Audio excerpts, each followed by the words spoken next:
Call on private and local order of the day number 2. Christchurch City Council Rates Validation Bill, second reading. The Honourable Nicky Wagner. Thank you, Mr. Speaker. I move that the Christchurch City Council Rates Validation Bill be now read a second time. And Mr. Speaker, as the member in charge of the Christchurch City Council Rates Validation Bill, I really welcome this second reading.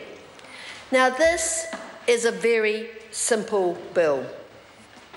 It's all about fixing an error that I believe was made with the best intentions. It's one of those really annoying and frustrating situations that bad things happen when you're trying to do good. It's about validating rates irregularities in the past that were only discovered by the City Council last year. Back in 2004, the Christchurch City Council consciously opted to simplify the language of their rating resolution. But they left out important information which meant that their resolution didn't comply with the Local Government Rating Act 2002. All the information that was required was presented, but it was presented elsewhere and not in the new, simplified, streamlined resolution. On discovering that, the Council undertook a review of all their resolutions since 2004 and found other technical irregularities in relation to 7 targeted rates and the Uniform Annual General Charge. Again, all the correct information was provided, but not in the actual resolution.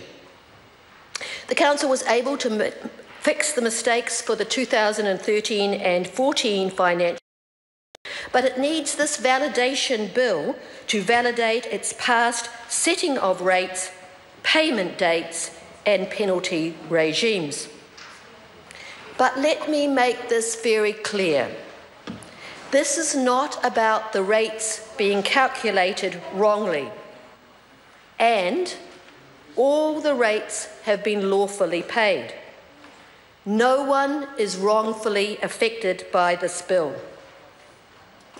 I'd like to thank the Local Government and Environment Select Committee for their work in scrutinising this bill, for their support of the bill, and the fact that they returned it to the House unamended. And I'd also like to applaud the Christchurch City Council for acting swiftly to deal with this matter once it was discovered.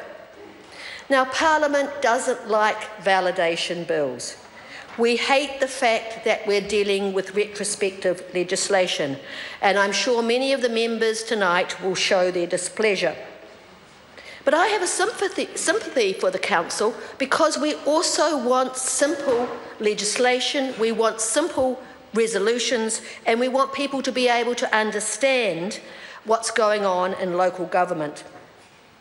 And also, nobody likes to admit that they've made a mistake, particularly if it was well-intentioned, and there's always a temptation to let sleeping dogs lie.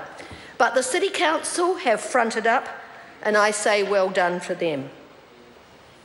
Actually, I would like to take this time to spend a few moments paying tribute to the Christchurch City Council and updating the House on the huge workload they've had and what they've been doing since the 2010 and 11 earthquakes. As you all know, it's been a tough time in Christchurch, and it's been extremely difficult for the Christchurch City Council to keep the business as usual work under control, as well as managing the challenges of the rebuild. Everyone in Christchurch is aware that we have to fix the past while we live in the present and while we build for the future. And that takes a bit of juggling. We've learned that out of crisis comes opportunity, and we also feel that the only way that we can reconcile the pain and loss of the last few years is by making sure we take every opportunity to build a better place for future generations. The earthquakes have sharpened our focus on what's important to the people in Christchurch. Everyone in the council, and actually everyone who works in Sarah, is absolutely committed to making Christchurch a safe, beautiful and people-friendly city. And we want it to be a future-focused place, a place where exciting, innovative and enterprising things can happen. We want to retain our sense of community, of supporting each other that served us so well during the disaster, and also our open-mindedness and our action orientation that our shaken-up city required, and our ability to work together for the greater good. Leading a community in times of crisis and enormous change requires really tough decision-making. Decisions have to be made rapidly, often with scant information, in a changing environment and with the risk of unknown consequences. And I pay tribute to the Mayor Leanne Darzell and all the councillors and the officials that work at the Christchurch City Council for stepping up to that challenge and giving it their very best. I know at times it feels a bit like a thankless task, but it's hugely important for the future of our city, and their work is greatly appreciated by those who understand the challenges. It's been over 40 years since Christchurch was first planned and built. Those were the days of horse and carts, cooking on a fire or wood stove, washing in the copper, candles, and the dunny in the backyard. Good day. School was about slates and the strap, and life was short. Today we're envisaging the building of a modern, flexible, future-focused city, a city of electric or even driverless cars, organic food and nutraceuticals, with integrated alternative energy grid, buildings that are automatically lit and heat adjusted, and with high-tech water and sewer schemes. School is an amazing modern learning environment with digital devices, and our life expectancy is increasing year by year.